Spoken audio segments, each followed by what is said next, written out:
Fuck me. It's been a long time. It's been a long time. Hop on up here. That's Boogie. America. That's right. I'm dumping this How long has it been since you've been in a Humvee? 15 years. What's your very first thoughts jumping in this bad boy? The smell is never something I'm going to forget. No matter where it's at. No matter they where, always no matter smell where, the same, they all smell the same. Ball, sweat, and tears. Ball, sweat, and tears. And this one does have a key, so don't judge me. Gotta wait for this old girl.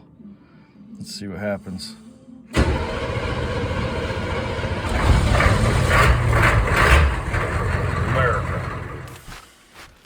Primo, all right. All right, welcome to Inside the HumV podcast. I'm Joe. I'm here with my brother Dave Zimmer, United States Marine Corps. We served together, fought in Fallujah together. I'll let him tell the story, but this is Dave. He's going to be the first veteran on Inside the HumV podcast, so I'm pretty excited about that. What's up, buddy? Well, you know, I'm here to be with you, buddy. Sweet. I love it here. Good, man. You know, you talk pain therapy, and I love that. But for me, just being here is therapy. So, speaking of the therapy part, earlier was the first time you've climbed in a Humvee in a long time, dude. So what was your thoughts when you first got in this, and then we drove to pick up my son? Well, the smell, first of all, you know, the new car smell. You know what it is when you get into a new car.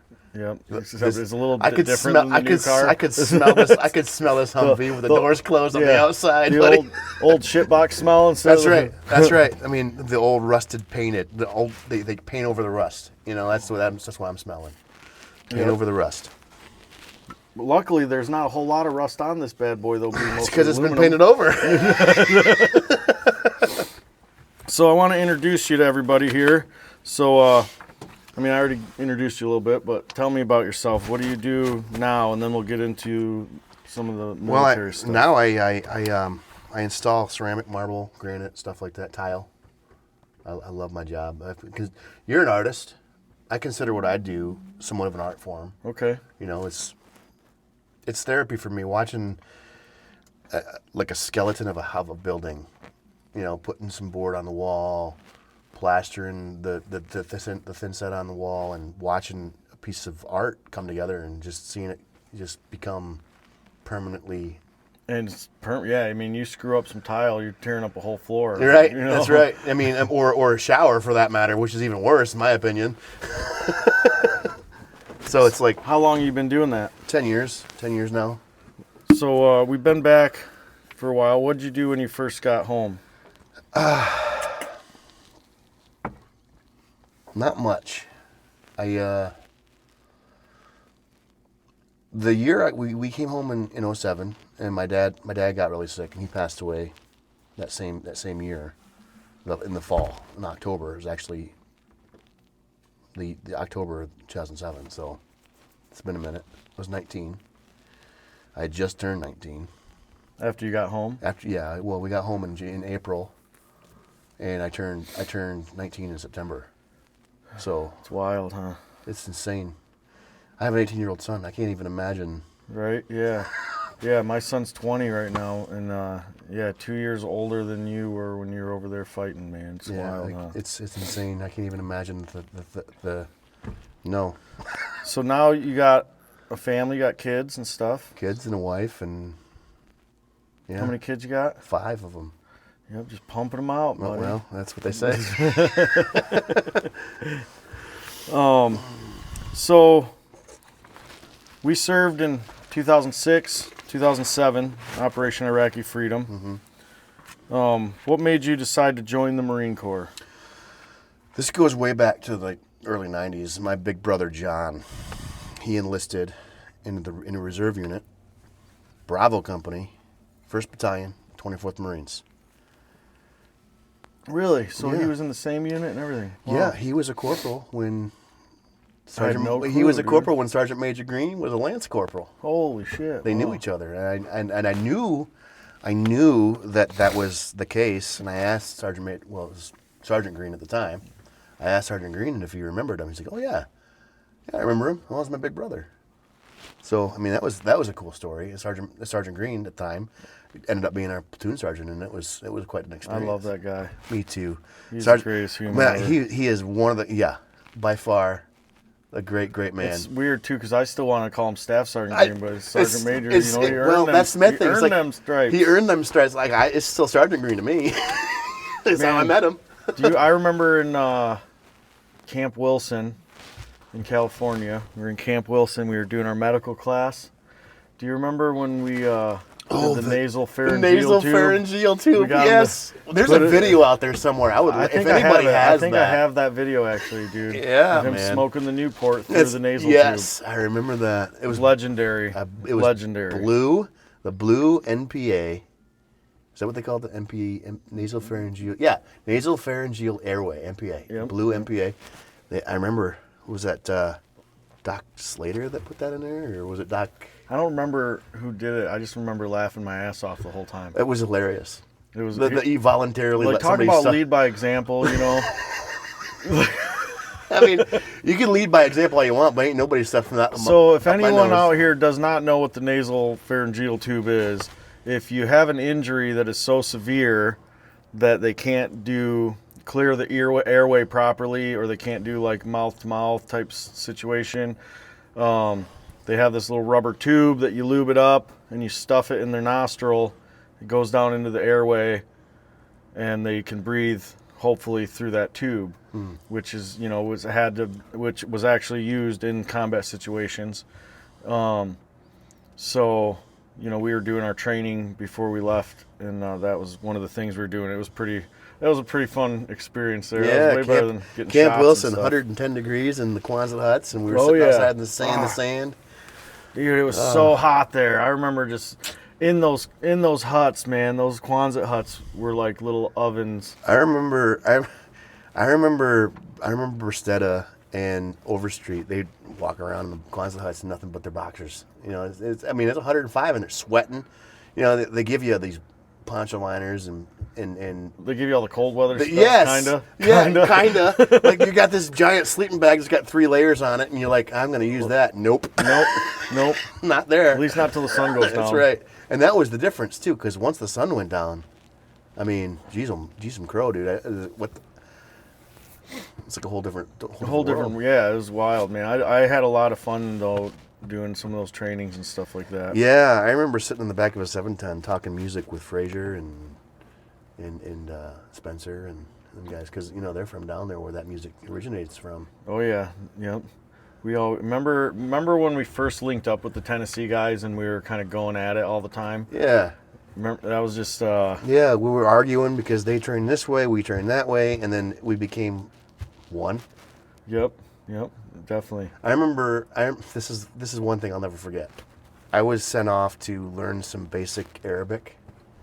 Okay. So you could come back and kind of give us a class. Kind of give us that time frame. So Frazier, I used his accent to learn him how to say a couple of things. Frazier is one of the Tennessee Marines. Yes, and not just Tennessee, but like Tennessee, like super Tennessee. Yeah, he's like super it's Tennessee. Like yeah, like I mean, I've met his daughter, and it's just like the way she says no. I was like, nah, I don't know. It's just, blows my mind how he can understand each other. So I used his accent to help him. Like la tataharak, just put your hands up, la tataharak, right? So I couldn't get him to say it right. So he's like, okay, say the towel rack. And he goes, la towel rack. Perfect. Good enough. Good enough, buddy. I never even thought of that, like how the Tennessee Arabic lingo it was his. It was kind of his idea, and I was like, well, we'll try it. And then he said it. It was like when I went to Okinawa in 2009. Don't touch my mustache. Don't touch your mustache. You're welcome. Don't touch my mustache. So close enough. Close enough. Good enough for me. It works, right? Don't touch it, please. But you got to use what you know, right? Yeah. That's it. And that was one thing when you were training us as a fire team. you'd use what you knew. There was no, I mean, that's what worked. Yeah, I enjoyed our fire team. That we had a really, you remember, Miller obviously was our oddball there, but You remember when he man, chewed his lips off? we tried. he had sunburn on his lips or something, and he was like Yeah. chewing on them. Yeah, I remember that. Oh my goodness. Oh man, yeah. that So man. we had a dummy cord stuff to him. Remember his rifle? Yes. Oh. And a lot of that, a lot of that was like, we're doing it just because it's funny. But some of it was like, it's a learning situation. Yeah. Because he had to, I mean, you can't lose that, dude. Yeah, you can't lose. You can't lose that. I remember when we were on the range. We were in Camp Horno. We went on the one of the shooting ranges, and we're all cleaning our rifles and shit up before we humped back. And I think we took trucks back, but we bagged everything up in the trash. And we get back, and Miller comes up. He says, "Pulowski, I don't have my firing pin." Oh shit. I said, "The fuck you mean you don't I have your remember firing that. pin?" I remember that. What do you mean you don't have your Oh, my firing God. pin? Like, where you function check your shit, bro? Like, what do you mean you don't have your firing pin?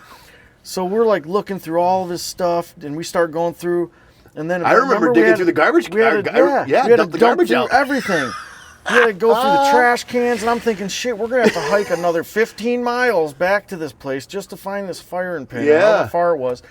And I remember Staff Sergeant Green comes up to me and he says, "Pulowski, I found this." Like he happened to walk by and find this firing pin, and he had it the whole time. And he says, See, that's the thing says, with, yeah, with Sergeant, I wanted you guys Sergeant to Major look Green. for it. He wanted that was a lesson. "That was a lesson was a for le- sure. That was a lesson. That was a lesson Oh for sure." man. Losing shit. Remember in Iraq when we lost some? I don't remember who it was. Someone lost their MVGs, and we ended up having to dump all of our stuff. Oh, I don't remember that. While remember in Alpena when we Dude. lost the grenade spoon?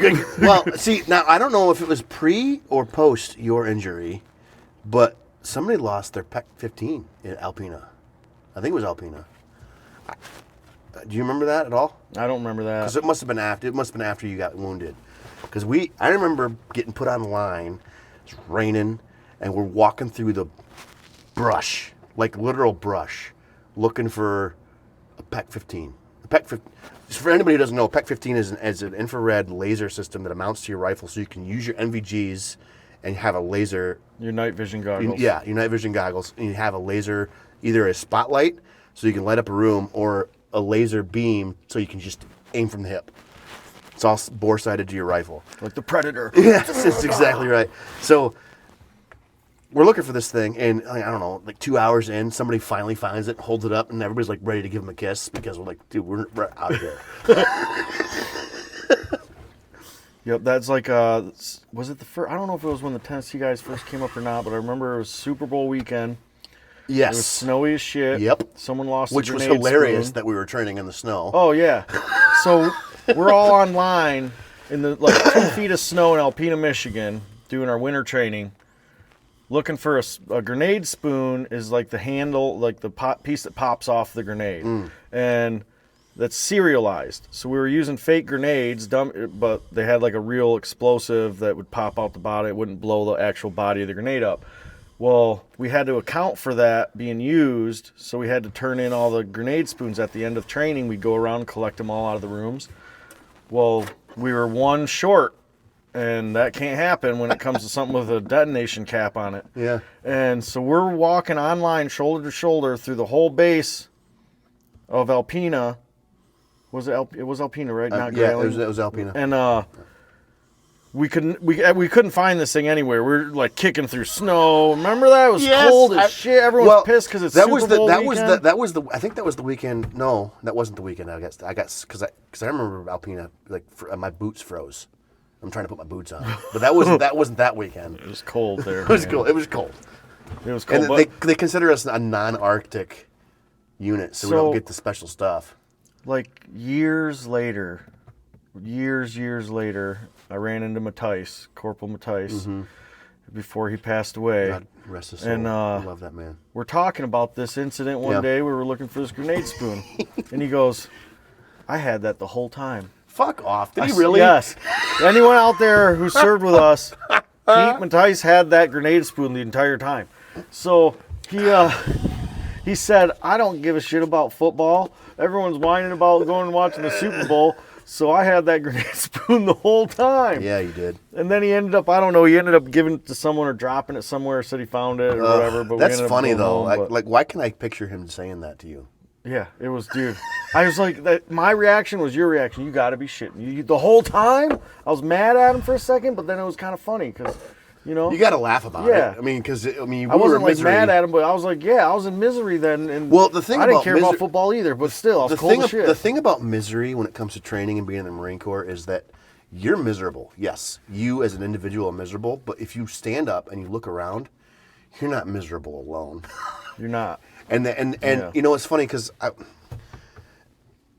it's not like if you and I were to go ride a roller coaster together and had a grand old time, Sounds fun. It sounds fun, but that's not what we'd remember. We would remember the miserable times where we were wet, freezing cold, and just not having a good Waiting time. in line to get on the roller Right, coaster. right. That's what we'd remember. You're right, yeah. Yeah, I mean, the funnest shit I remember is like, especially the winter stuff, going into the clear rooms and everyone starts slipping as they're coming into the room. 'Cause it's Everyone's ice just, on the concrete. just hitting, boom, piling up. It's just like, I wish if people that, you know, could actually see some of the funny bloopers that happen in training from the Marine Corps to go to you war. watch these movies, you play these video games, and you don't see. We call it rehearsals. We call them rehearsals. Yeah, Clearing 'cause rooms. that's what- Rehearsal. yeah, definitely You got to some rehearse it, rehearsing, man. And you don't see the mess ups. You don't see the screw ups. You don't see because we work on it constantly. Because you got to be good at it. Got to be muscle memory, because my memory sucks. My muscle memory is actually pretty good. Yeah, yeah. It's funny because there's so many things I don't remember, and I don't know if it's because it's blocked out or what. But I will never forget our fire team. You, me, Miller, Cliff. Cliff was the entry man. He was the entry man. Dropped both legs. He jumped both legs, hit the door, Just boom, and just land on his back. Oh man, it was awesome. Yes, and it'd work every time. Every time. Every time. Well, when I got shot, that's what he was like, boom, I'm going through this door, you know, and he busts through the door. Yep. So yeah, he was definitely a good little door breacher. Yeah, he good was. little door breacher. Yeah. Andy Cliff, we love you, buddy. Yes, we I do. miss you. We got to get you. You reached out to me the other day. Get you out I here. need to If you're call watching back. this, get a hold of me so you can come on here. Yeah, man. And You know what would be fun is when you get the fire team back together oh, for sure. and save a spot. Save a spot. We'll go visit Miller and the Humvee. Oh, that's what we need to do. Yeah. We got to go visit Miller. He didn't make it, unfortunately. We missed that little dude. Yeah, man. So I want to get into some other stuff that we did and some of the things. I want to thank First to Fight Tactical Solutions for sponsoring us. Devil Dog Ink and Paint. But First to Fight Tactical Solutions, ftfts.com. They're super, super good place. Kyle Hansbarger owns it. They do everything from tactical firearms training to CPL classes, medical classes, active shooter training, risk assessment. He does custom loading for bullets, firearms. Check them out. First to Fight Tactical Solutions. And I'd like to say something on First to Fight. Okay. Kyle and I, we never really, he was in before I was. And he never really, we've met, but I made an order one. I was up 2 o'clock in the morning one night. I remember specifically because this is what happened. I was like, I need some bullets from our hunting rifle. So I go on his site, FT, First to Fight that, and I said, oh, there's some right there, and they're on sale. He's got them in stock, so I bought them. 2 o'clock in the morning. He called me the next day, 9 a.m., just to make sure that was actually me. Because it was a 2 o'clock in the morning order. And that I said, you know what, Kyle, I appreciate you calling me. I respect that, and I mean, kudos, man, because a lot of people wouldn't have cared. He's a good dude. I can't wait to have him in here talking to you because he's full of sweet one-liners and shit. Sure, I bet he is. So, a lot of people don't really know, but Zimmer, he doesn't have a lot of like family and veterans that he works with or nothing like that to tell his story about. So from his mouth, the stuff that he's going to tell us about his service has never really been told to many people, if any, some of it. And that's where there's certain times where what I do, talking with veterans every day, that's my therapy. That's what got me to the point where I can discuss this and talk about it. And I remember the first time you ever came over, I know exactly what you're talking you were about. in my office, and we got kind of emotional in there, and that's when you told me that you have never discussed anything with anybody, and that's when it hit me like, man, what I do, I talk about it all the time because I know it helps guys. It makes them feel more comfortable, especially when I'm doing artwork and stuff. It makes them feel more comfortable. So I had to learn to be able to talk to them as well. So that's why I'm super, super honored to be able to have you over hanging out with me tonight, so we can sit inside the Humvee here and have this discussion. And I just want to, whatever you feel comfortable discussing, we can, and whatever you don't feel comfortable discussing, we won't. So maybe, Zimmer was a pivotal part of many of our altercations in our platoon anyway. And I'll just kind of come up with a couple things first to start out. Like, if you remember the night Love got hit. OP Blazer. Yep. So I know where I was at and what I was doing on that night. I'd like to hear your view from that. I'm fairly certain we were on OP Blazer. I can't be confident on that. I remember there was some issues with our long range. Like, we needed a weapon on station that could reach out and touch something a little further away than what we had. Yep. We needed a 240 or something at least. And I remember that being a conversation, in a pivotal conversation, because we had seen, like I said, I don't remember if I was actually on Blazer at the time. Because I wasn't your team leader yet, because this was before Frazier and Bristetta and then got hit. Yes, so then we rearranged. So I don't remember specifics because, like I said, memory blocks, stuff like that. But I remember the conversations that were had. And I remember calling in and saying, "Hey, somebody called and said, hey, we need a weapon that can reach out and touch something, because we're seeing some things happening, and we just can't make this happen." Hambone was with you, wasn't he? Yes. Because I remember hearing him talking on the radio and shit. Yes, because Hambone and I, we were close. Of all the men that we served with, Hambone and I, well, he was my turret gunner. Yep. We had an agreement. We get action. He turns his turret. I grab his pistol off his hip. Yep. That was how. We had it. We had it worked out. We had it worked out. Because while we were over there, the only ones who got pistols were officers and the turret gunners, because they had the saw, and that thing liked to jam up a lot. So they're like, "Here, go from shooting a fully automatic machine gun to your pistol." Yeah, and as a driver, we weren't allowed to leave the vehicle, and which sucked because I wanted to be part of it. I wanted to be part of all of it. What's crazy is you weren't supposed to leave the vehicle. I did. You were still part of all of it. And I left the saved vehicle. lives I had too. to leave I had to leave the vehicle. You had to. Because I remember the rearview mirrors are hard to see on this one, but as sitting in that driver's seat, that's a different story. But I should have switched you around, have you sit in the driver's seat. Yeah. the OP Blazer, we were sitting out there. I remember we were having this discussion about how we needed something that can reach out, because we're seeing things happening. We just can't make things happen to make it stop, because M16 is good for 500 yards if you're good. Mm-hmm. And we were, but we don't know. We just didn't have the sights to see what was happening. Yep. So there was things happening on the side of the road, and we called it in. And I remember specific people, I'm not going to name names, saying, "Oh, well, we cleared that."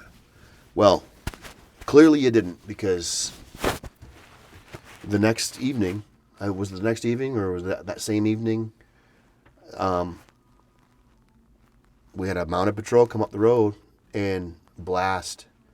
And I'm pretty sure Love was dead for a moment. He was. Doc brought him back. Walter had to do a cardiac thump on him. Your hero, Walters. But because of that, Love will never be what we remember love as. No, unfortunately. So Love was one of the first Marines injured while we were there.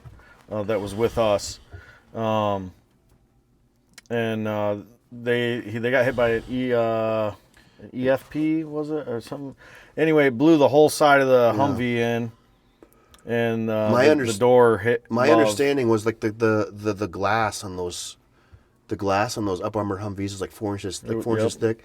So imagine that blasting that 4-inch thick glass into the side of your head at the speed of sound, basically. Yeah. That's what happened to Love, from my understanding. I wasn't on site. I witnessed what happened after the fact.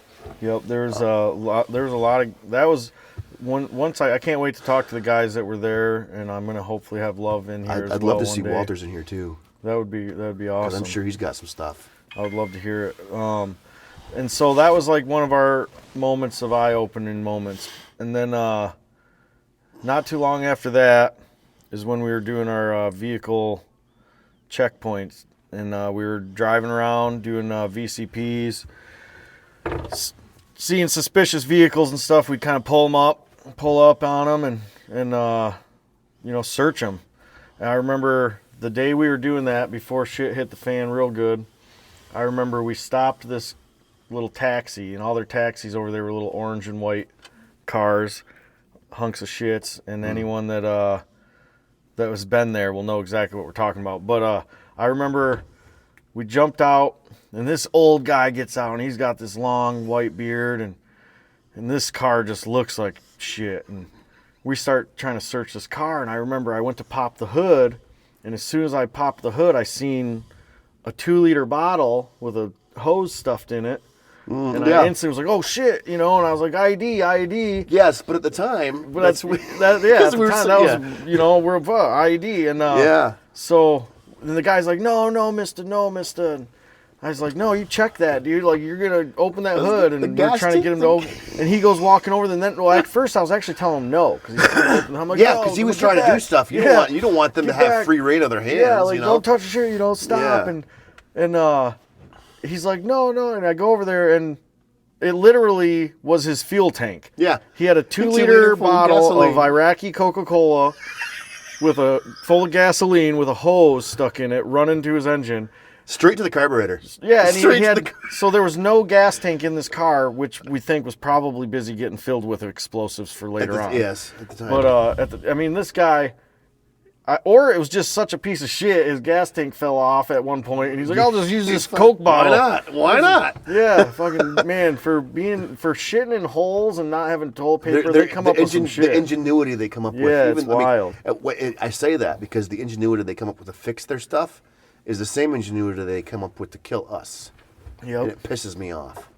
So, shortly after that is when we went back to base to refuel, and that's when I switched out my truck and my fire team with Bristetta's fire team, which was Bristetta, Overstreet, Fraser, and Henry, and then Sergeant Thomas was in the, he was our squad leader, so he was riding in the front seat. And then they left the wire, so from there I just waited till. Did you not come with us? They took my truck, remember? So that was my truck I was in all day, and I was actually kind of upset at first because we were having fun, searching these cars, and so I was kind of like, all right, well, because team needs to get out. And as one of the drivers, it was like I was behind you guys all day until we went back to refuel, and that's when me, Miller, and Cliff stayed back. And Hambone was with me, and I think I had Krebs with me, maybe. Because this was before everything went down. So it was like I think I had Krebs was the team leader at the time. This is before you became my team leader. So it was Krebs, me. I can't even remember. So tell me what you do remember once you guys left the wire. I remember. First of all, let's go back to our training. Do you remember when we were doing some mounted vehicle training and even dismounted? You never hit the same route twice. Yeah. Oh, that's one thing I tell people all the time about that day. Never hit the same route twice.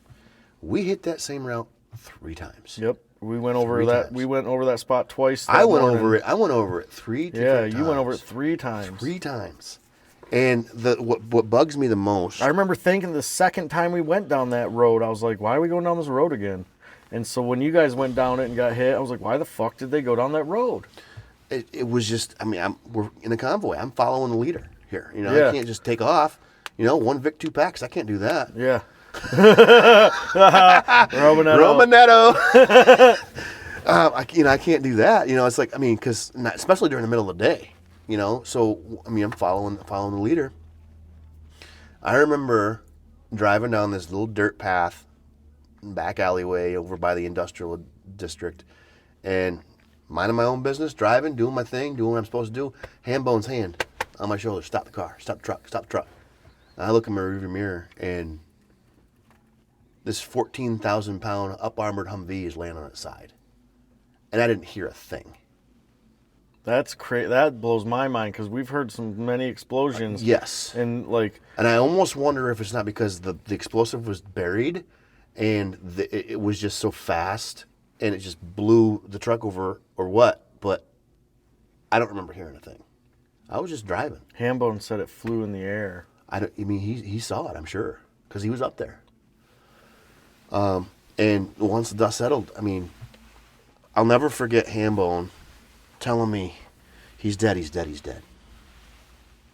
I'll never get his voice out of my head. Was Frazier was Frazier out of the vehicle? Frazier was out of the Frazier vehicle? was laying, yes, because if as I'm sitting in this Humvee right now, if it were to tilt to the passenger side, that's what it looked like. And Frazier was laying 10 behind feet. the driver's seat. He was behind the driver's seat. He was laying at least 10 feet to the left of the vehicle as it lays, and he wasn't moving.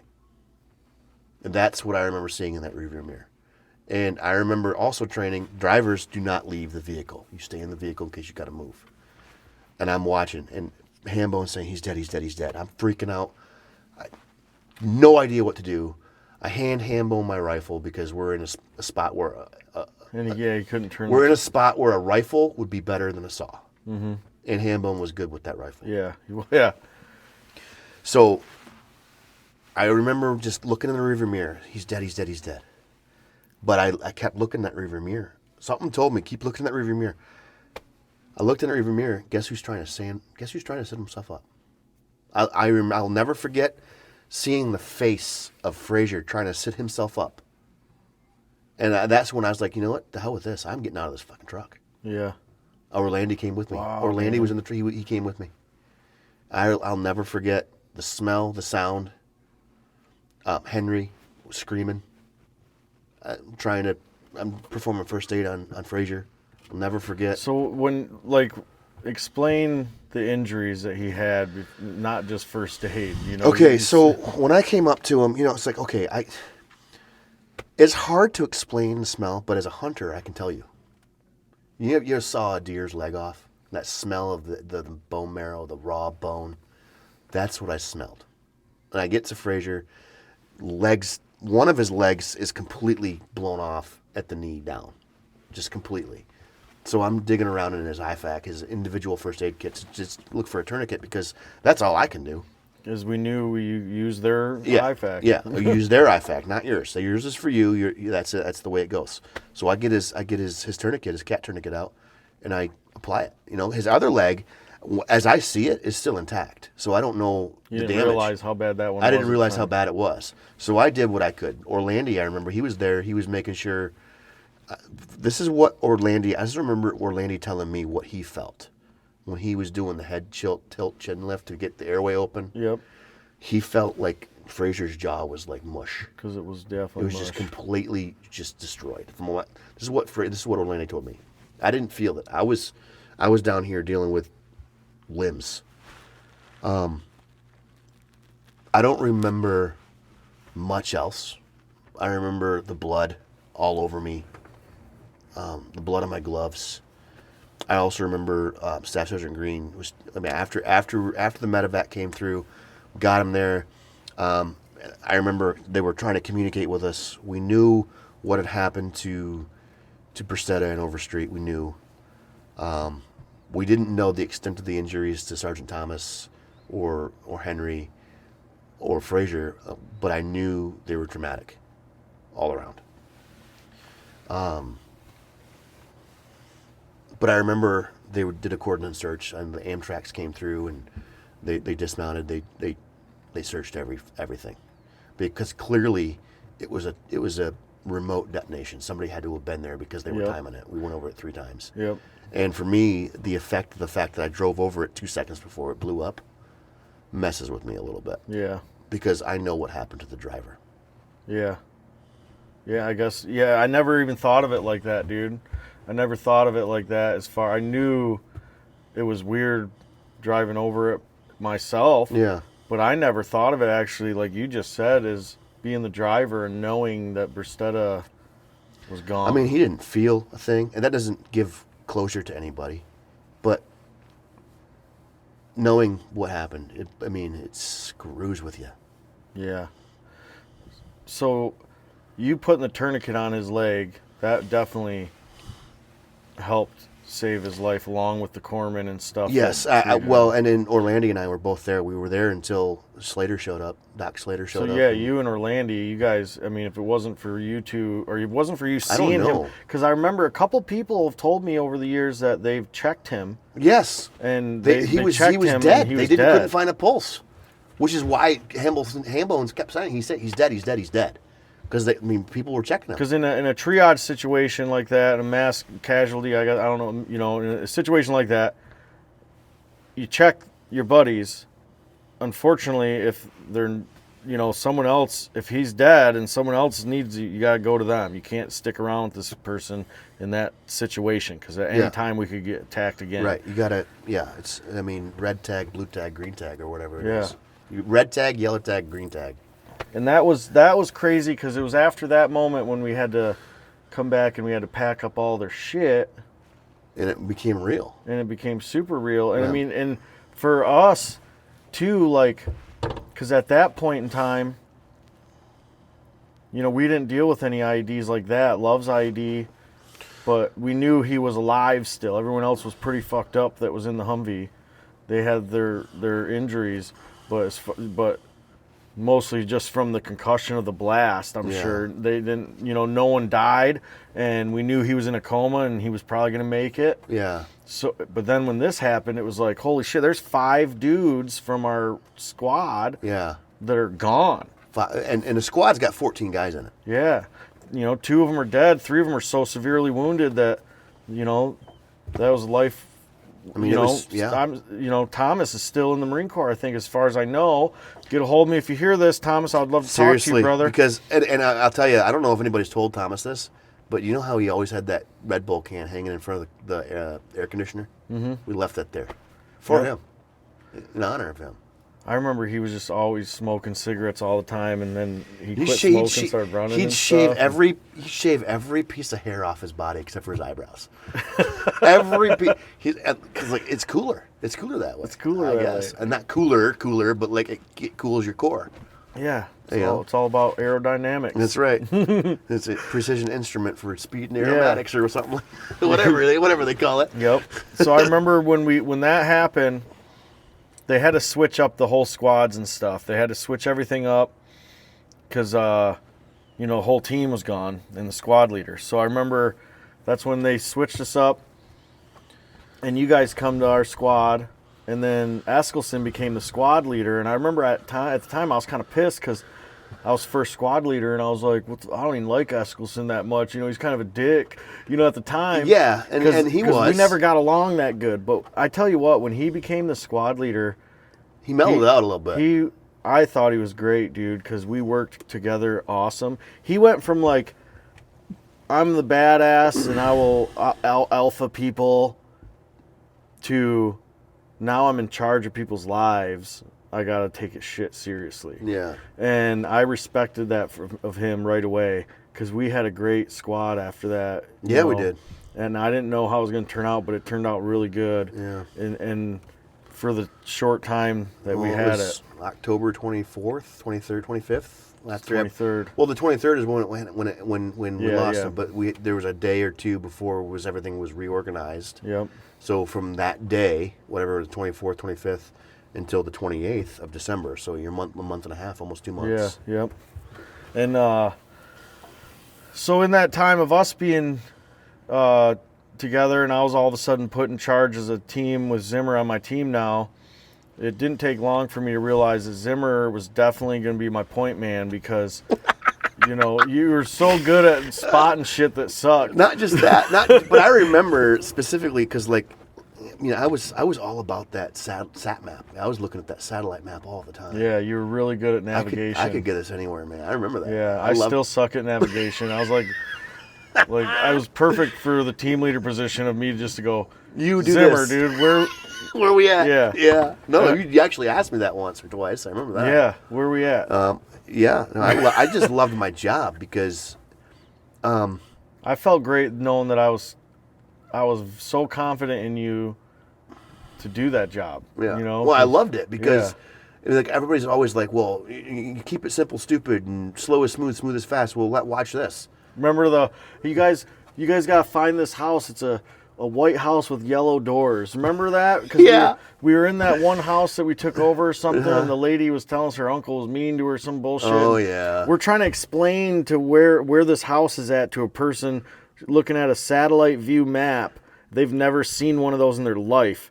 And we're like, where's the house at? we're like, no, you go up this way and this way. Yeah. Yeah. I mean, and the thing, like I said, was like slow is smooth, smooth is fast, keep it simple, stupid. Watch me. I mean, yeah, we're in a hurry to do our job, but if you're not careful about it, you're gonna get lost. You're gonna get even more lost, and you're gonna get hurt.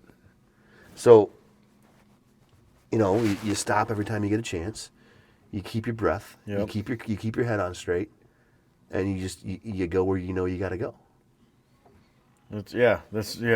And you don't step on shit that doesn't need stepped on. Right. I mean, don't kick garbage. Yeah, I remember going. Don't kick garbage. Don't kick garbage. I can tell you that. I remember that one when we set up that OP in that house with the little camera, the robot with the camera on it, looking over top of the balcony. Yes. And I remember sitting there for 3 frickin' days watching that screen, waiting for those dudes, because every 3 days they'd pop out and start shooting at OP Glover right there at the corner of the hospital. Yep. And I remember building that sumbitch because, I mean, that was a lot of sand. Oh, you remember just filling sandbags all night We're going to do long. it at nighttime so you guys don't have to wear your flak jackets. How about when we took over that house right next door and the engineers came out?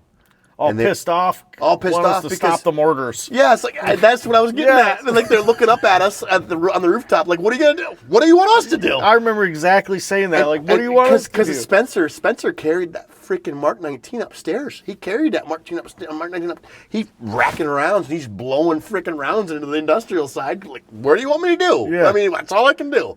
Yep. And I remember watching that one engineer up there get shot by the sniper. Yeah. Because it didn't. I remember watching him, and he was shoveling, and all of a sudden he just drops his shovel and he grabs his arm. Yeah, and I'm right. like, I didn't hear a shot or nothing. I'm like, I think that dude just got shot. Yeah.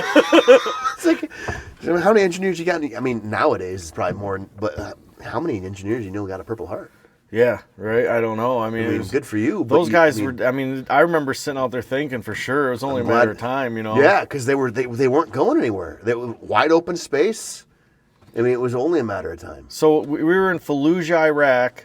I don't know if I said that at the beginning or not. I don't know if you did or not. We were in Fallujah, Iraq, and at the time, so the major push that everyone hears about is 2004 Phantom Fury. Phantom Fury. And that was a horrible, horrible war, a horrible battle, you know, for those guys to have to fight in there. A lot of dudes got wounded, a lot of shit happened, but by the time we got there in like 2006, it had calmed down enough that it wasn't constant, like, dudes running around with AKs everywhere. By this time, there was thousands and thousands of people on the street at any given time. I think the population was 400,000 people. There was a lot of people. 400,000 people. I remember we'd have groups of 3-4 dudes pop up, start shooting at us, and then they'd walk around the corner, drop the rifles. No idea who the hell it was. Just they blend in with the crowd of people, just walk around like nothing. Right. And I remember just thinking like, man, the rules of engagement obviously are there for a reason, but they sucked. Like I remember them telling us we can't shoot at someone unless they're aiming their weapon at us.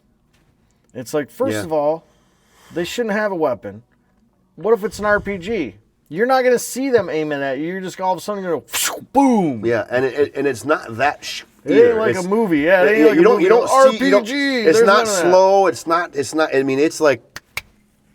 Yeah, you hear RPG after it blows up. Yes, that's how fast it is. You remember when Glover? You were on the one corner. I think I was down inside taking a nap because it was my turn to rest. Yep. And we got that complex attack on us.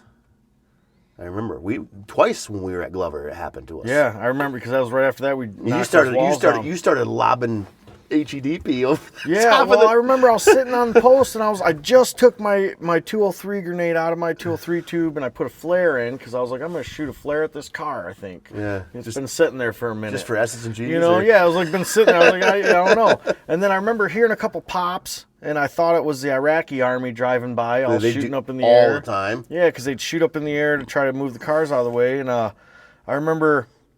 I was like, man, I don't see the Iraqi army. And then I heard the shots get closer, and I was like, oh, shit.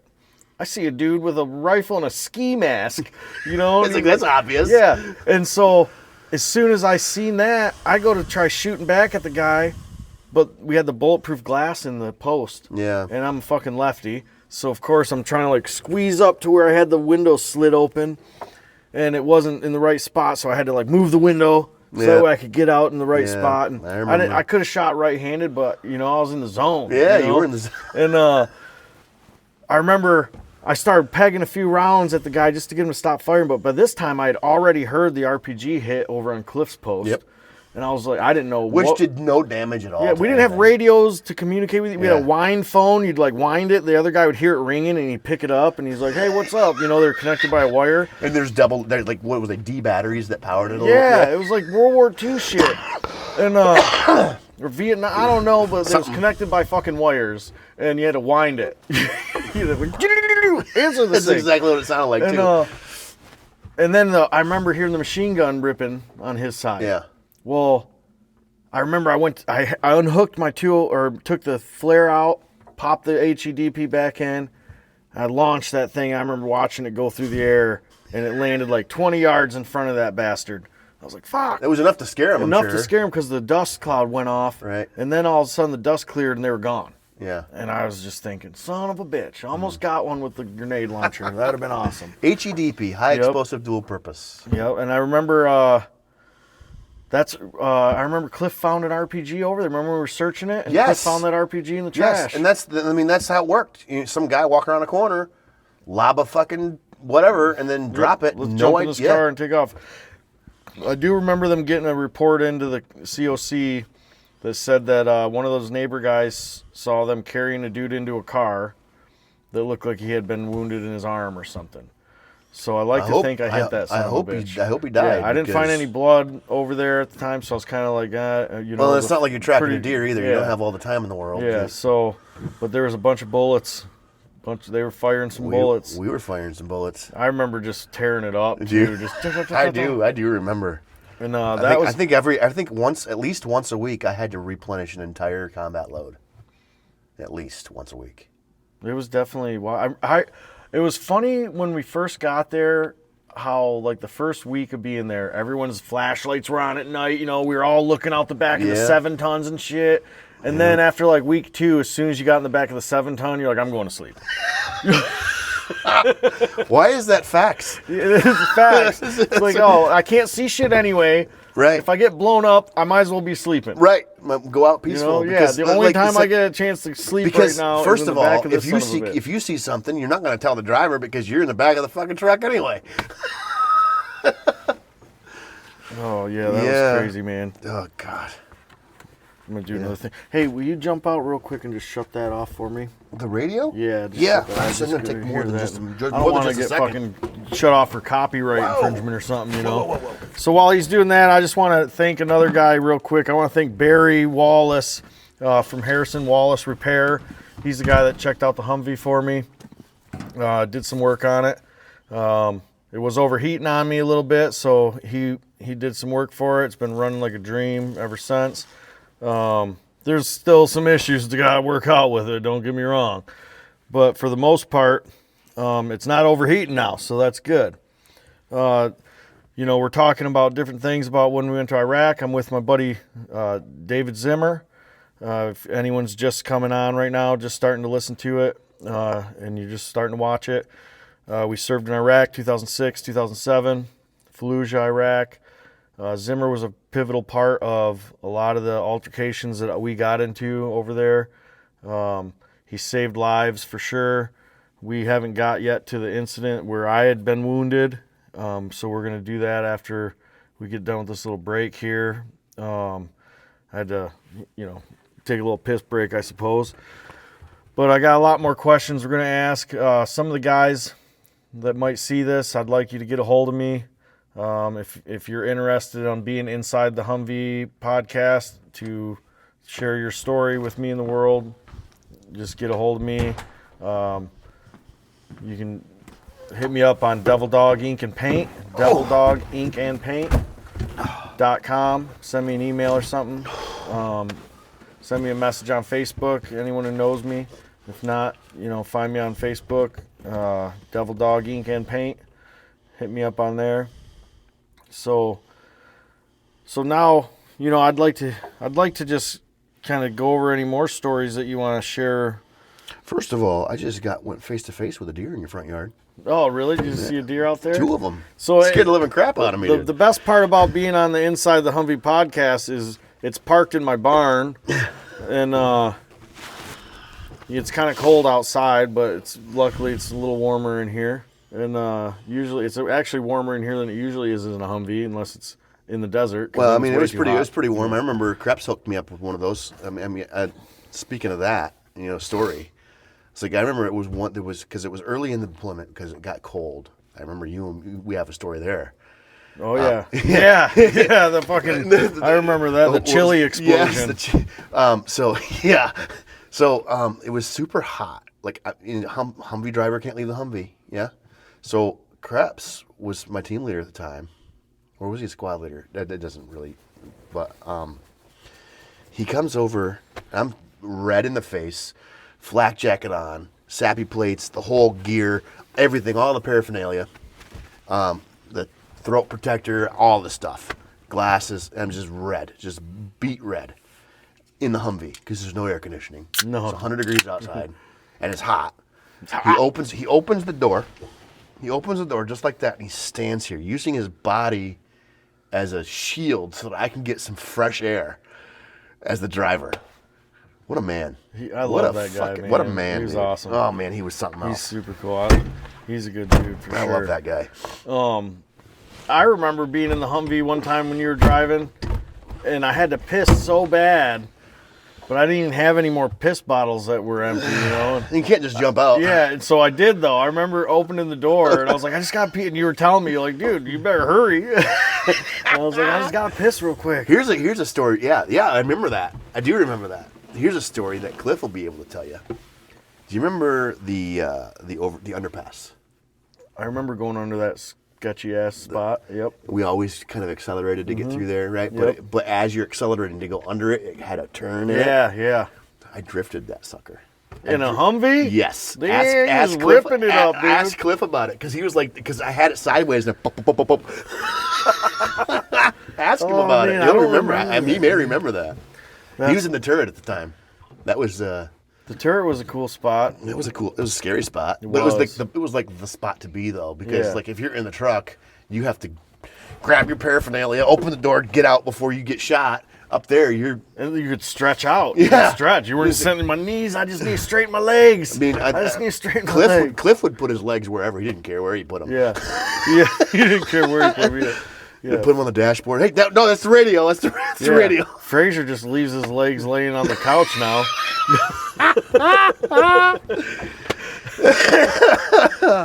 We love you, Fraser. Oh, we do, man. You're awesome. So I'm going to tell this story. First, remember when we were on post, we were on OP Vin. It was a two-man post. Yes, you looking and me. over a section of this north part of Fallujah. Yes. And which was kind of a redundant we were practicing post. knife throwing. It was a redundant post because It there was the was. post on top of the train station, plus there was OP Blazer right down the street. OP Vin was just redundant. Yeah, it was like, we just need two guys over here for some reason. just because we have nowhere else to put you. Yeah. And So, yeah. we sat all day in there practicing our sweet knife throwing Yeah, we ability. did. We were like, ah! There's videos out there somewhere of us throwing. Oh yeah, I got some. I yeah. took 37 fucking videos to make one good one. To make one video of it sticking, actually. But there was also a video of us sitting on that post, and we're like looking, and you can't see it on the video, but there's snowflakes falling. Oh, I remember going, it's snowing here. Yeah, It is snowing I in the remember- desert. yes. It was in November. yeah. And it was so cold. It was so cold in this post. We were breaking off pieces of pallets and the ladder and the wall, and we were burning it in this little can to try to stay warm. And there's no power in the city or nothing, so all this light is just coming from our post. All right. The windows are black and shit with smoke. We can't even see nothing if we wanted to. I remember the last time I went to OP Vin. I think it was you and me, and there was an old pallet laying next to the burn pit, and I grabbed it and picked it up, and I don't remember who it was, but they caught me taking it because they knew what we were going to do with it. Oh yeah, yeah. Because I mean, first of all, if you want us to sit out there, I'll follow orders, but we're in the desert. I wasn't given any gear to stay I wasn't warm. planning on being cold. I wasn't ready to be cold, man. It was and it's freezing. a different kind of cold. Yeah, it goes from 115 degrees to like cold as shit mode. And we think, here's the thing. Here's the funny thing, Joe, is that we probably thought it was 20 degrees. It was probably only 50. I know. Yeah. But We were acclimated. It's right. We were acclimated to the heat. It's like, why would you train in the Mojave Desert for a desert that's cold? So we had this great idea. We're like sitting there thinking, man, we got a fire going. We got this can of chili. Let's cook this can of chili. Oh my God, yes. So I take this can of chili and we wrap it around a wire or something. We're hanging it. And for some reason, it didn't like click in my mind to pop the lid of this chili. And he's like, how long you think it'll take? And I said, I don't know, probably once the label burns off. And this fucking can't. First, there's I should not even mention the chili at all. I should have just told you about the actions first of the reaction. So this fucking thing blows up. We thought someone threw a grenade in our window. Remember that? It was like we thought someone threw a grenade at us or something. We're like, oh shit! Oh, sparks and stuff everywhere.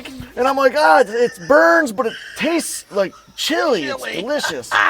And then I'm like, no, we didn't get a grenade thrown at us. The can of chili blew up. Shit. This is a good one, huh? Oh, I didn't forget. That's not one of the. Remember that glob of chili stuck to the ceiling? I bet you it's still Just there. dripping. I Oh, bet yeah. you it's still there. That was hilarious. I'll never forget that because till this day, we were at ice fishing one time and we're cooking chili and stuff on that. But we better pop the lids on those because that thing's shaking. It's about to blow up. Oh, that was November. That was right it was right after the Marine Corps birthday. Yep, that was fun. That was one of the fun nights. Also, when you don't have your MVGs on, your night vision goggles, and you're sitting in a pitch black darkness looking over a city that's also pitch black because none of the electricity's working, and you hear something rifling through the years of piss bottles that are piled up outside, you're like, I'm for sure getting attacked right now. Where's my night vision? Oh, shit. Where's my night vision? And then you get it on. And you realize it's like a cat or a wild dog or something. I'm not saying that we didn't do our job because we did our job. But if you've ever worn night vision goggles, you gotta take them off once in a while. Because it messes with you. I mean, because it throws your depth perception off. It messes with everything. I mean, you get dizzy. Here's one for you. Try driving a HumV in blackout with your MVGs on. Okay. Oh, I remember Because that happened. first time jumping out of a 7-ton with MVGs on. There's just a pile of Marines. It's like, oh shit, there's the ground. It's That's not the ground. That's Joe. yeah. Oh shit. Yep. So it was after that. We had this mission. We were like, all right, we got to go into this town on foot. We're gonna leave the train station at 1, 3 in the morning. Some crazy dark 30, shit, something dark stupid. 30. And we're gonna wander into the city. We got a couple houses we're gonna take over. As far as we want to set up observation posts. We've had a lot of people hitting this area. We're going to overlook the street, see who we can find, this and that. So we go in. We're in 2 separate houses. Throughout the day, some of the houses were getting hit by random sniper rounds. And we knew that because you go into a rooftop to take a vantage point, but there's not always an opening to see. Yep. So what do? Bust a hole through the wall. Bust a hole through the wall. Sneak our asses into the city all quiet as shit. And then bust a hole in the wall. Bust a hole in the wall. So who was it that was sitting in that one and right through the hole and hit the I wall think it next? was, I don't know if it was Johnson or Hambone. Johnston or Hambone, one of those two. Went right by their face. Yeah, Hit the wall right behind through them. the hole, hit the wall behind them. Yep. So that's when we knew we were in. Like, oh we shit, we were in for it. Someone's shooting. Yeah, and at the time we're like, I remember being told we're not allowed to report snipers because they weren't snipers. They weren't formally trained as snipers. They're precision small arms fire. Yeah. You can't tell me that this guy didn't know what he was doing. Yeah, that's crazy. You can't tell me. That guy definitely knew what he was doing. I remember also thinking, all right, we got some snipers going on. Yeah. Let's see what happens. Right. And they call us down. That was the scariest part for me, even though I had gotten shot that day. At the time, though, that was You didn't the know you were scariest. getting shot. I didn't know I was getting shot. Nobody knew what was going to happen. Yeah, but when we walked, remember we had the word of there's a possible VBID. Vehicle-borne improvised explosive device, meaning basically any car packed full Any of car. packed full. And so we get out of this house and we have to go down a couple houses to get to the other house to start our mission. And I was just thinking, holy shit, every one of these cars here is possibly going to blow up on us. Any of them. And Any single one of them. Yeah, and usually you're always worried about suspicious looking cars to blow up on you because it happened. And what's funny is because they were all suspicious looking. They were all suspicious as shit looking. Yeah, they're all like Mercedes. And, though. like the thing is like, okay, do you remember this? Bolo, be on the lookout. Blue Bongo. Motherfucker, those are everywhere. Yeah, there's a million Blue Bongo trucks over in this motherfucker. And so we walk down to the house. We're all sitting there chilling for a while. We get another sniper round at the house. Lieutenant Joseph sees this car across the road. They're taking the seat out of the car. And it looks suspicious as shit, obviously. I think that was part of the plan, maybe. I don't know. But he wants us to go search this car. So he calls me and Eskelson up. Says, hey, you guys got to take the squad down. I'm the first team leader, and Eskelson was the squad leader. You got to take your team out, your squad, and search that car, search that house. And I said, okay, should we call QRF up? No, we don't have time for that. That's the fridge kicking on. He says, no, we don't have time for that. Which was weird because that was standard operating procedure, but Yeah. there's a reason for everything. We'll maybe someday Maybe hear he that. had something in his mind. There was definitely something in there. We had to get to the point. But I remember going down where you guys were all sitting in the room. And Everybody was nervous. Everyone was nervous. Spencer was laying on the couch. And I said, sit up for a minute. I sat down. And I remember him laying his head down. And I kind of patted his head. I was like, good little PFC. Mm-hmm. And I said, all right, guys. Me and Eskelson started telling you guys what we were doing. And he said, we're going out to search for the sniper. Someone says, are we calling QRF up? Nope, we don't have time for that. We're going to search this car to see what's going on. Had we known, we would have called them. We would have called them. And they would have been there in time. They would have. And I remember Herdig says, all right, well, if I get shot today, I hope I get shot in the shoulder or something. And I do remember that. Yeah, and I was like, Yeah. what? I said, the shoulder, dude. Why the shoulder? That would hurt. It's all bone and stuff. He's like, Yeah. no, like the meaty part. like you're on the deltoids or whatever. Yeah, well, I mean, I ended up getting hit in the meaty part and the bone part. So I'm like, yeah, you were all sorts of shattered up. You jinxed me, you know. And but he's right. The meaty part wouldn't have been so bad. It was the bone part that got me. Yeah. And so we go out. We search the house. I remember sending you guys all into the house. Me and Eskelson decided to search the car. Yeah, because you guys were like, I don't want my guys getting blown up. So I remember that was the way you guys thought too. Yeah. And that's true leadership. Well, appreciate that. And I mean, it's not the way it needs to be, but it's the way it was. It's the way it was. Yeah, you guys start doing your job. You have this sector of the house. We'll search this car in case it blows up. Yeah. Or we get shot by this random sniper that's out here somewhere. Yeah. We had no idea where he was. No idea. And then from there, man, I don't know anyone else's point of view really of this story. My point of view is I remember Corporal Eskelson and Shell. Shell was there. He's popping smoke. You know, we got all the guys with 203s, even you. I think you had some smoke. You were blowing smoke across the street because it was Route Kathy. We were right there in the corner, Ethan and Kathy, which is historically a shitty spot. Yeah. Even for mounted vehicles, mounted patrols, and we're on foot. So we got to cross this 4 lanes of traffic, which wasn't really traffic at the time, but I mean, imagine an avenue with a traffic island in the middle, 2 lanes on each side. Yep. Yeah, like with shit laying everywhere. With shit laying everywhere. You know, so we're popping smoke as much as we can, and our goal is from this house, this front door of this house, across the street to the south, and into a little alleyway where the courtyard is for the house where the rest of the platoon's at. Yep. I was leading point. I remember hearing smoke pop, so I just know Miller was behind me, you were behind Miller, Cliff was behind you. Yep. That's all I remember. And I hear pop, pop. And I'm like, what the fuck was that? And I see flashes. And I take cover behind, I was almost hit by a bongo truck as I was crossing the street. And I convinced that if I hadn't stopped to let that bongo truck not hit me, it would have been over for me. Wow. So as soon as I see these flashes, because what had happened was, I see flashes coming out the back of a bongo truck. It looked like somebody was driving the bongo truck, and somebody was laid down in the back of it, shooting through the tailgate, like they had an opening. They were just, shooting right through the tailgate. Clearly trained, because he knew what he was doing. You can't tell me that in 8 seconds he put 3 guys down. You can't nobody can do that unless you know what you're doing. We could, because we trained for years to do. We trained for years to do that. This guy knew what the fuck he was doing. But that's how fast it happened.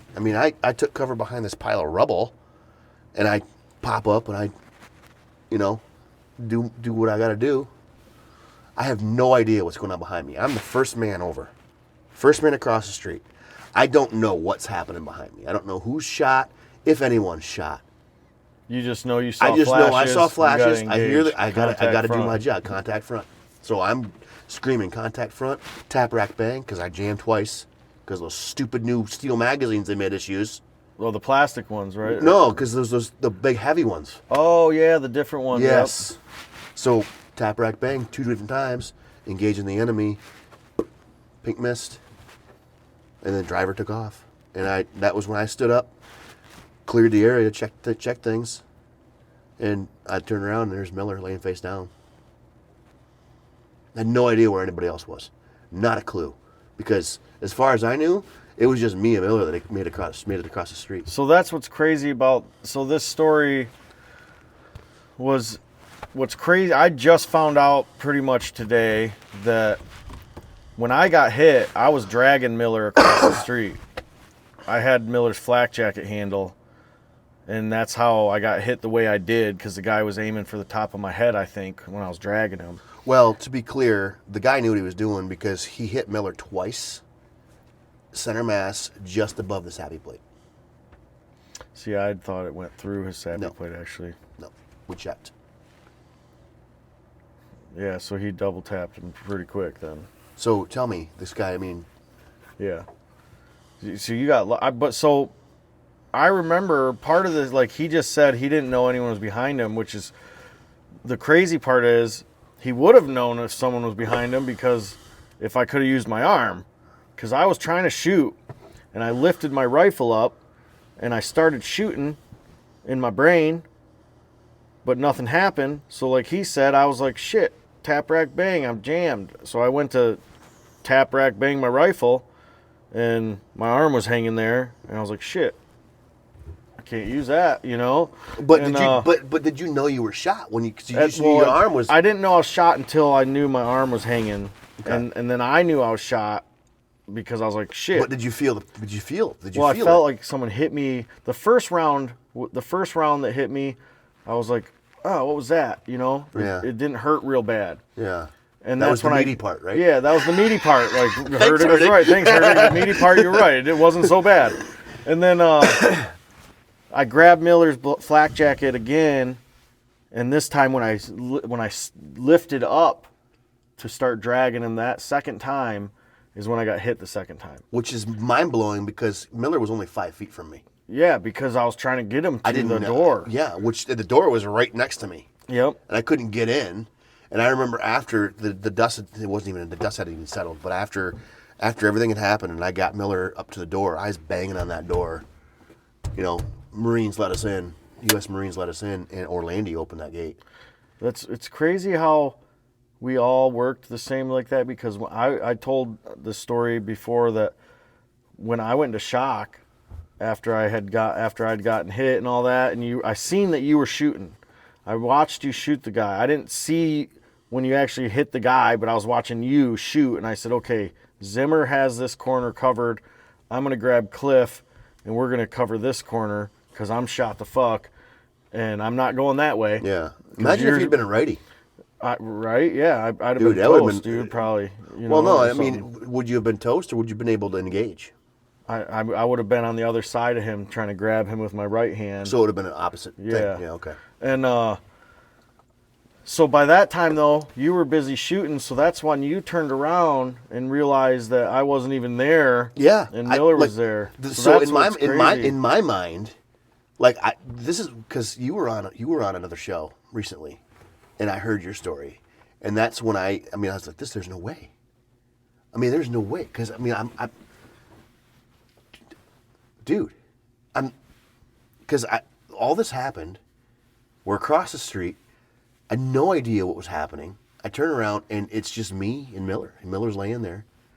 And I didn't see any trail of blood. It's like you weren't bleeding that. Couldn't have been bleeding that bad. I was bleeding horribly. I had no idea. But my belt was holding all the blood in. Right, because it was coming down. Yeah. Because we always tucked our Well, we had the flight suits on. Right. Yeah. So So when I undid my belt, all that blood dumped down my pant legs into my boots. yeah. But yeah, so there, yeah. So I mean, ultimately, what happened was I got Miller into the courtyard.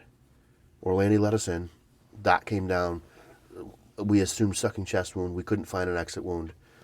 Did all what we needed to do. QRF showed up. So I don't know how long it took QRF to get there, but seemed like forever. it seemed like forever. And I'm going to say maybe 10 minutes, maybe If that. If that. They were. But on I know point. because Staff Sergeant Major now, but Staff Sergeant Green at the time was on QRF, and he was livid. I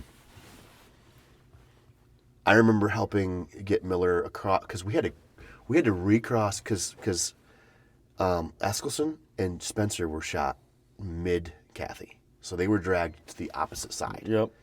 And that is where priority was for QRF. So we had to get Miller. It was Weichel and myself and I think Doc, maybe. I don't remember. We carried Miller across the kill zone because there was still fire. There was still. Oh yeah. We were, we were getting hit. Tanks showed up. I remember helicopter. I don't know what happened. They wouldn't allow any air support, but they flew over. I swear to God, I remember helicopters and F-18s or something. I don't know. I in my mind, but I know tanks were there. They were blasting holes in buildings. I know that much. And I remember backing into the Humvee, and at that same time, I remember Doc saying, "Okay, he's a lost cause. Let's move on to the next one." And I looked down, and there's Spencer, and I lost my shit. You know, because it was only 2 days before. Spencer and I were sitting on a post together, smoking cigarettes, drinking coffee. You know, shooting the shit, talking about what we're gonna do when we get home. Yep. I was just patting him on his head, You know, I right can't- before yeah, that. Yeah. I it's mean, just- to wrap your mind around what's happening, it's in a situation like that where you got to keep a level head. It's insane. It's insane, and I struggled because it was Sergeant Major Green, Staff Sergeant at the time, and Doc on the QRF medevac, but there's 3 guys in the back of the truck needing help, and I remember holding Miller. He's just bleeding everywhere, and I'm feeling pulse. So I'm holding pressure, and I can't let go. We were friends. yeah. I can't let go. My rifle's laying somewhere in the middle of Fallujah, and I'm on this medevac. I'm going. I'm not ditching the Marines that are out there still, but he's bleeding. Sergeant Major Green's got us covered with his rifle. Doc's attending Eskelson. We need to go. So I'm pressure, pulse. On Spencer. No, I was on Miller. Oh, on I was on Miller. Miller. For I don't even know how long it took us, but I remember how sophisticated this attack was on us because the medevac took off, and we had those new bumpers on the Humvees, and we took off on the medevac. They were burning tires at the end of the road, so we couldn't go that way. We tried backing up. Boom! IED. Blast the freaking bumper up. Blows the bumper off the damn thing. Right? And something I don't tell people often, but you know those scenes in movies where an explosion goes off and everything's quiet and you can hear the debris falling and it's just like real slow-mo?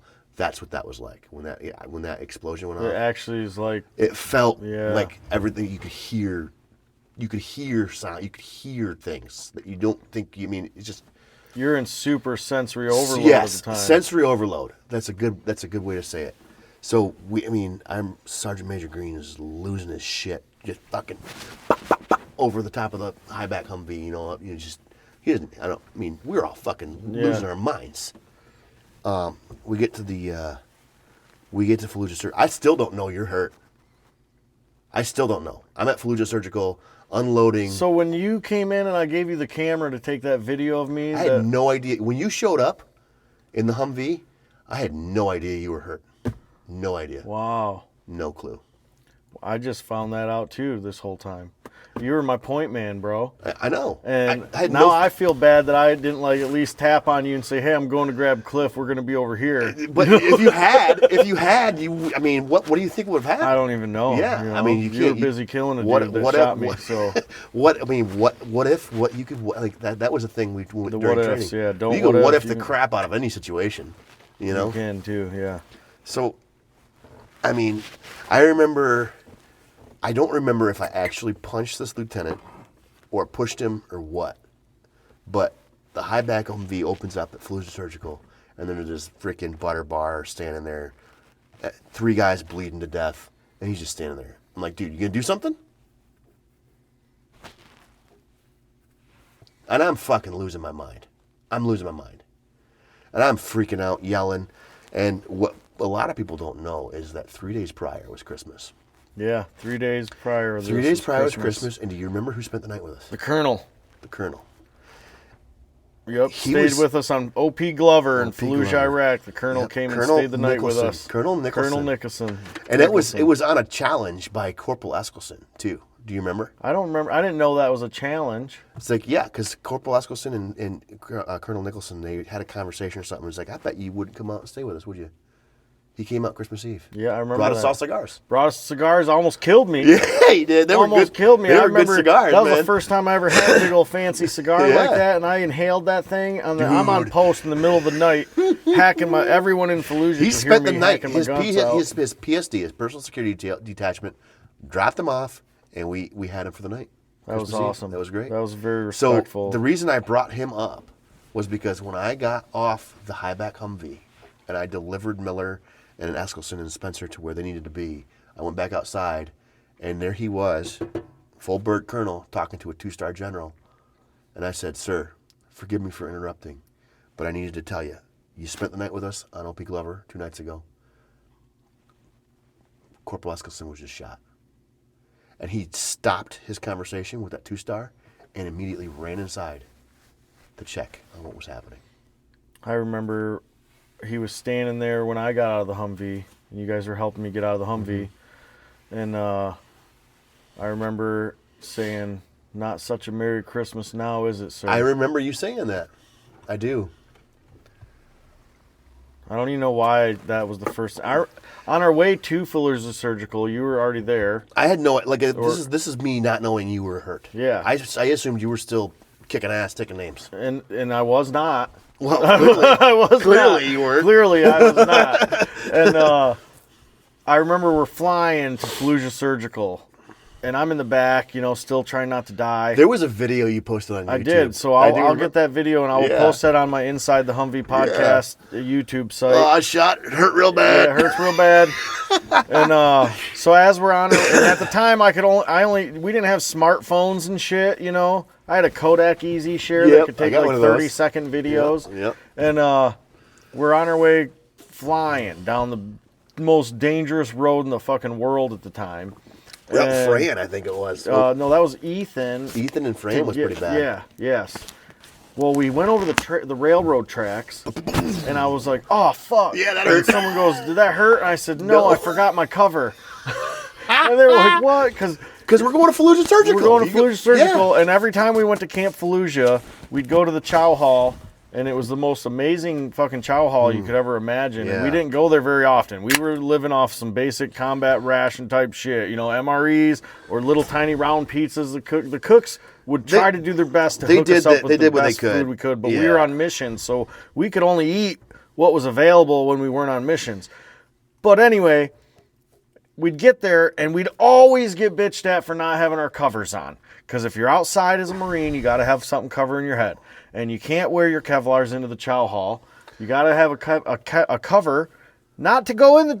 You can't have your cover on in the chow hall. But you have to have it on to get to the chow hall. But you have to have it on to get to the chow hall. Yes. And guys with nice, fancy, fucking shiny stuff on their collars would always stop us. Or guys with the most pressed, clean camis that never had dirt on them. And they'd be like, "Where's your cover at, Marine?" As we're covered in blood and fucking gunpowder. I've got a three-day beard, and I'm walking around with grime stuck in my shit, and I've got blood all over me. That was what happened, because they sent me to go eat. Because they wanted me, because combat stress, so you need to eat something. It's like, hello? So I went, I tried going, they wouldn't let me in. I had blood from my hips down. I had to I burnt my boots. They made me burn my boots, biohazard. Oh, wow, yeah. I had to get new boots, break those in combat. Imagine that. Yep. What's weird about you just saying you had to... I couldn't keep none of my gear that I had on, except my boots. They let me keep my boots. What? I don't know. They had them off of me because the laces were cut, but they were covered with blood, and the inside of them was all bloody. You want to know what kills me the most? This kills me because I can't find it. I had them both because I was going to deliver one to Miller's family. They brought me they gave me the one. It was they brought me his dog tag. Okay. And it was concaved, had a bullet hole in it. No shit. Yes, it was like that's how. I mean, I wish I had it. I would show you. I gave it to HM1 guy. I can't think of his name. The Hawaiian fella. You know what I'm talking about? Yes, yep. Acuna. No, it wasn't Acuna. It was the other one. The older guy. Bald. Ubaldo. Ubaldo. Yeah, bald. He was bald. So, Ubaldo. Ubaldo. Makes sense. I gave it to him, and he made me one of them paracord bracelets. And he put holes in the dog tag, and he formed it to that paracord bracelet. So it was basically a combat KIA tag. Yeah. Wow. No idea where it went. I Really? wore it the whole rest of the deployment. I wore it home, and I had no idea where it is. Well, I hope you find that someday. Me too, because that means the world to me. It means the world to me. That's pretty crazy. Because they brought it out to me and says, "I'm sorry he didn't make." They said, "I'm sorry he didn't make it," and they handed me his dog tag. I remember that was when I found out the guys didn't make it because you did the video. I had you take my camera, and I just wanted to say goodbye to the guys because I knew I was going home. Yeah. I knew I was fucked up, and I wasn't coming back after a couple weeks. Yeah, it wasn't like a vacation. When Weichel got hit by that IED. Yeah, he's gone. He got to meet Chuck Norris. Yeah, he got to meet Chuck Norris and shit. No, that was Ortega that got to meet Chuck Norris. Was it Ortega? Yeah. Yeah. And But Matejka Weichel, wasn't even wounded. He got sick or wounded something. and was gone for a couple weeks and came back. Yeah. And but I knew I wasn't going to come back, and I said, "Hey, man, first I said I want you to take a picture of this so I can see how bad it is." Is that the one that's on your? The one that's on there was after the first surgery, but Okay. Well, no. I had the one that's all on- oozy and with it's the blood yeah. dripping down. That's the one you took. Yeah. That's the picture you took. Yeah. And that's See, that's blocked out. I don't remember that. really. But I know. Yeah, I remember giving you my I camera. know I did and because I said, remember you "Hey, saying man, take the picture, but I don't remember need taking to the picture. Get a picture of this. I need to see how bad it is." Yeah. And that's when you remember on the video, and I'm trying to say goodbye to everybody. The doctor was actually blotting my blood as it was dripping out as I was talking on the video. And I'll find these videos and I'll post them on my YouTube for you guys too to see, because they're kind of they're graphic. hard. Some of them pretty Yeah. graphic, but I mean, you got a weak stomach, don't watch. Yeah, definitely. I'm not monetized or nothing like that, anyways, because this channel's so new and shit. Yeah. And they probably, they're, well, I'm not giving, this guy any. I just want to hear these cool stories and talk to Yeah, everybody. that's why we're here, man. I'm not worried about any of the goriness of being on there, because, but man, I tell you what, it was that kind of shit right there. It definitely brings us together more as brothers than ever. Like, I didn't see you for years, and you lived right in Midland. We'd seen each other maybe here and there at some events. It's asinine that we never. Yeah. So, but it's like, no matter what, if I'm 60 years old and I got a flat tire or something, I'm going to call you up if I have to, and I'm sure you'll be answer. 60 and I'll be a couple years younger. Yeah, you'll be like 50-something because you're just a baby. Yeah, well. 'Cause you're How old were you when you got shot? I was 23. So I was 8. You're 5 years older. Yep. I was 18. Yep. 18.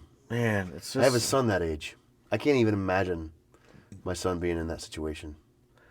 What's weird too is I've had a lot of people over the years, because I always thought my oldest would join the Marine Corps, not because I never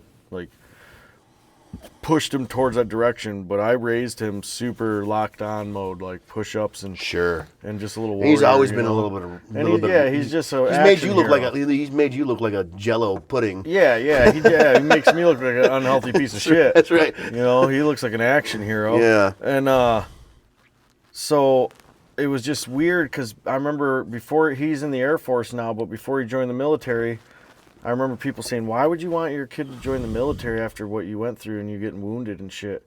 And no matter what, this is how I feel, is that it's going to be somebody's kid, right? Yeah.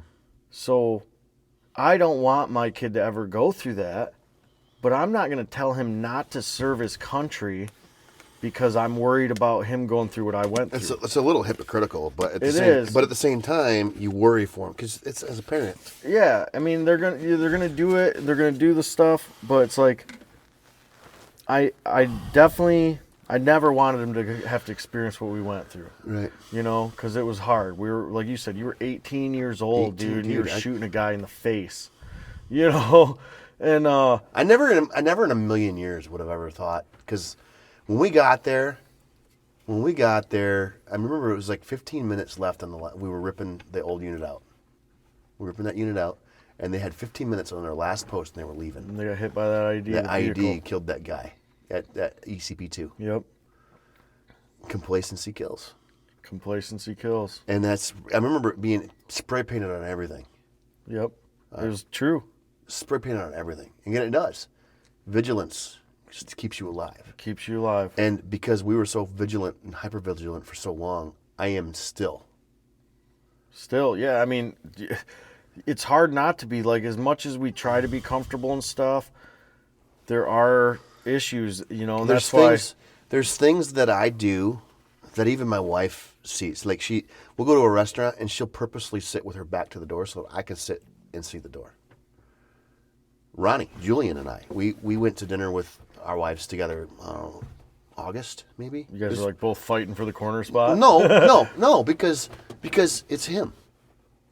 I didn't care as long as one of us could see that door, because I trust him with my life. Yeah. You definitely will trust people with your life that have been through situations. And that's the thing. It's like, I mean, if I went to dinner with some Joe Schmo that I didn't serve with, I'm not saying I don't trust him, but there's just something else there's something missing.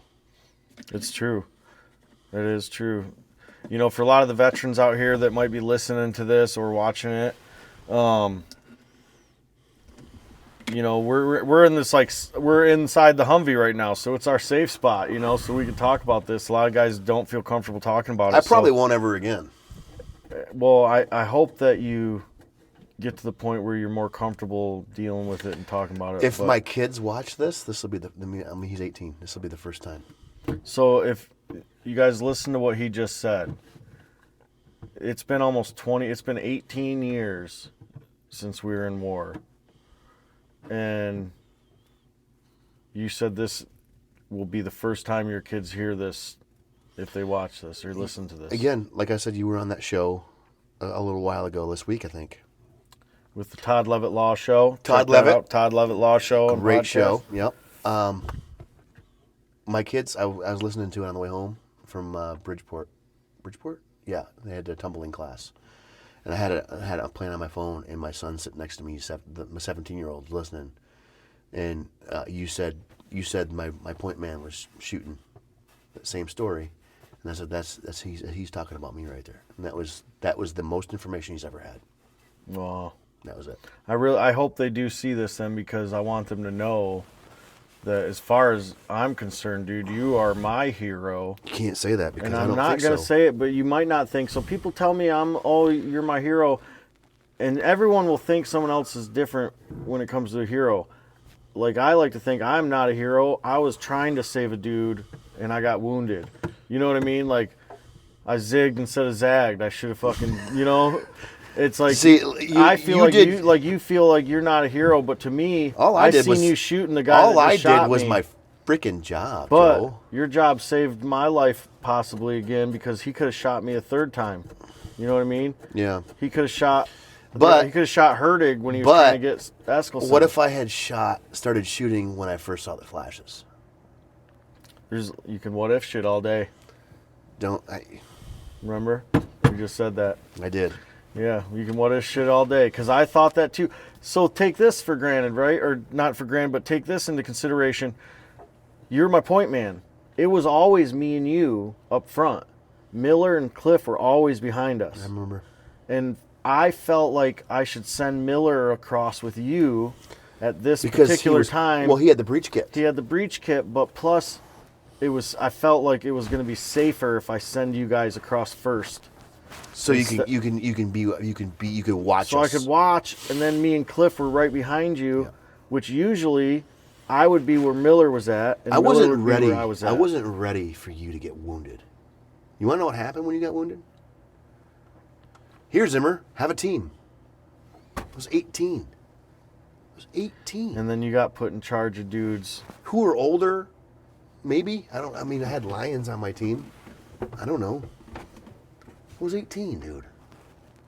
in charge of dudes for their life. I wasn't ready for that. I wasn't ready for that. I was 23. I still wasn't ready. You know what I mean? I'm still not ready. Yeah. I'm 37 it's now. It's wild to think about it, now I'm to the age now. Now I have kids. I'm not ready for that. If I'm in a gunfight now, I sure as hell ain't going nowhere, because I am not running anywhere. No, right. If you see me running, you should probably run. Yeah. Yeah. I need one sappy plate in the front. That's right. Because no one's getting me in the back. That's right. So, is there anything else that... Is there anything else you want to discuss about while you were there after I left? There wasn't a whole lot. I think kind of mellowed out a little bit. What was that? I don't know. I just flaked some of this paint off this shifter just knob. it It starts smoking. Look at that. Yeah. That's weird. That's lead paint for sure. Yeah. Fucking AM General, what you painting these things with? It kind of mellowed out a little bit, I guess, because I got taken out. Because after the fact, after you got shot, it was like 3 days later. I'm like, hey, Zimmer, pack your stuff. You're going to Bahria for a couple weeks. You're going to be a designated marksman. You're going to do all this extra shooting stuff. It was me and, what was his name? Well, Brasic was there. You remember Brasic? Oh yeah, I love that guy. Yeah. Brasic, yeah.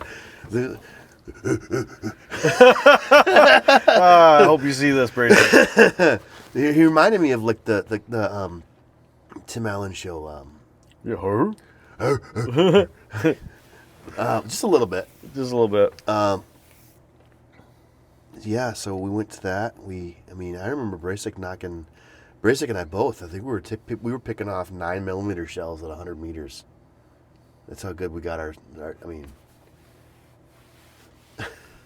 So we did that for a couple weeks, and then we got put on ECP2 for a couple months. You were probably so locked in after dealing with those situations that you probably caught yourself every time you got complacent, huh? Oh yeah, yeah. I mean, downtime's hard to deal with, man. it really is. From going to 100 miles an hour to downtime, we weren't fighting firefights every day.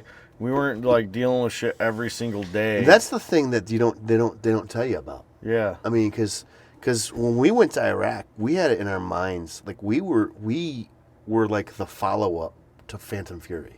Yeah. So we were expecting a little more. We got what we asked for, and what we didn't ask for. Yeah. But we also got a lot of downtime. Yeah. And it sucks. And it goes from like, hey, you just lost a bunch of your buddies.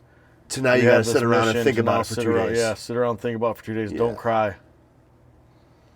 You know.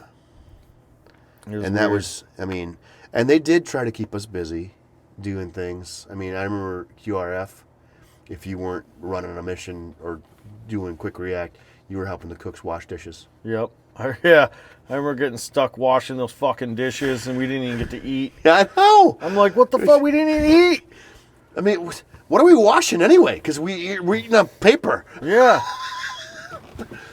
You know what our Thanksgiving dinner was? You remember what our Thanksgiving? Imagine a turkey. I remember Christmas dinner. A turkey formed breast, ground turkey formed breast. And then in a plastic bag, and boiled in hot water. Sounds not very good. I mean, it was very, very bland. I don't even remember Thanksgiving dinner for some reason.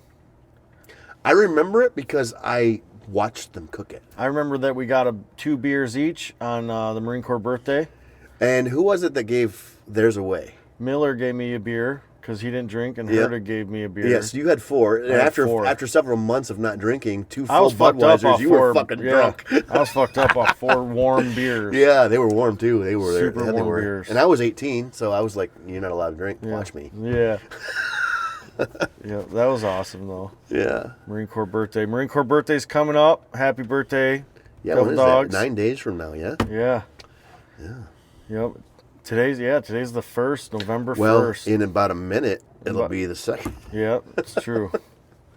I'm going to try to get this video out as soon as we can here, and we'll go with the flow on there. This has been great. So yeah, what do you think, man? How'd you like your experience inside the Humvee tonight?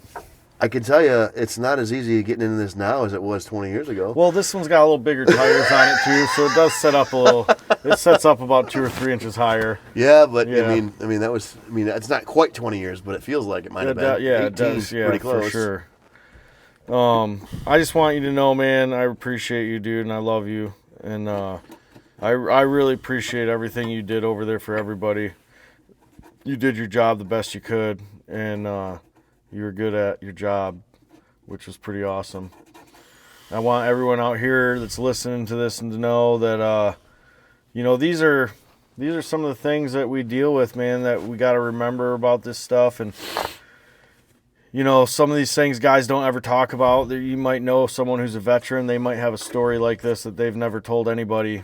Just know that it's hard for them to talk about. It's hard for us to express ourselves and get our feelings out. And I just want you to know, bro, that I love you, man, and I definitely appreciate you coming out tonight. Joe, I'd kill somebody for you. You did. I'd do it again. Thanks, bro. I love you, man.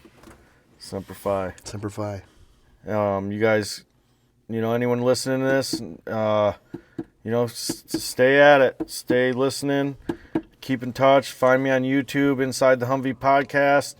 Stay subscribing. I suck at logistics, but I'm going to try to release as many of these interviews as I can.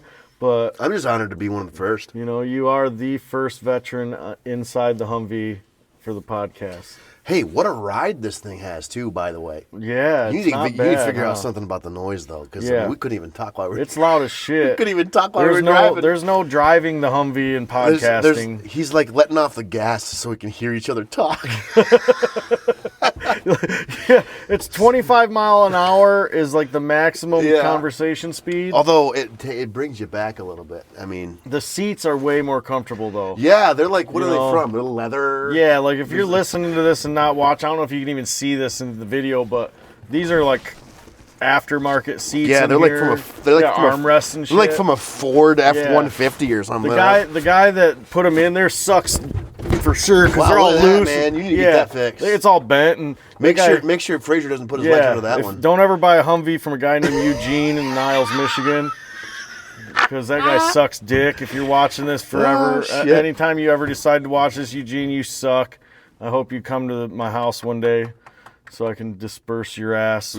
But I don't even know if I should have said that, but disperse means, you know, tell him he sucks. Yeah, So that's the definition. you do suck. You're a little bitch, and thank you, everyone else, except for Eugene, for listening to the podcast. He's probably not even. He And, probably doesn't even know who you are. Yeah, I mean, I hope, who knows, someday he might just, sell a Humvee to someone and not be a douchebag about it, but I'm pretty sure he will be. So, don't buy a Humvee from a guy named Eugene, so everyone knows. The name Eugene just sounds fishy to me. It does sound fishy. It sounds very, I'll fill in details on all of it. Every episode, I'm going to at least throw out one trashy remark about that guy. Especially if he's the one who put the cooling fan in this Humvee, you're a retard, because the reason it was overheating is because the fucking fan was in backwards. What? Or the wrong fan. Yeah, it had the wrong flow fan in it. That's why it was overheating, because the air was blowing backwards. Oh so my if you did the work on this Humvee, you're a retard and you suck. So I'm just over here playing with the vent closure. I mean, good thing Wallace Repair was able to fix it and realize that Eugene sucks. Thank you, Wallace Repair. Yes, thank you. So everyone have a good night. Dude, how come I Stay didn't paint my America. face while we're in here? Oh, that's gonna be the new thing right there. As soon as you get in the Humvee, you gotta start painting your face. By the end of the show, your face will be all. Do you remember nice when we'd and like camoed. we'd like the base color of green and we'd put black on every finger and we just like. I it? loved when people let me paint their face because I was like, I'm drawing a dick on your cheek. Oh, we can't go there because that's a whole other story. Yeah, that's a whole. We're gonna have a whole podcast just talking about drawing dicks on people. Not just that, but how about Kozlowski fucking making a sandwich out of his balls? You never see that one? Oh, I did not. One ball on top, one ball on the bottom, and his dick was the turtle head. Way to end us podcast talking about turtlehead dick. Oh, I love shit. it. Kozlowski, See? man, I miss you too, Yeah, buddy. man. All these guys, you guys gotta hit us up, man. Hit us up. Let's get in touch. It's been too long. We need to get inside the Humvee. And tell September stories. 11th every year at Joe's place. September 11th, shootout, pig roast. It's my birthday too. Oh yeah, happy birthday! Oh, well, Marine Corps birthday is your birthday. So You know whatever. what I mean? You got another Two of 'em. birthday, I guess. Two of them, yeah. But yeah, so you guys stay America. Watch the show. Listen to our stories. I'll be here. Tell us what you think in the comments, and don't forget to subscribe to our shit. So fuck yeah, America. Let me shut this off.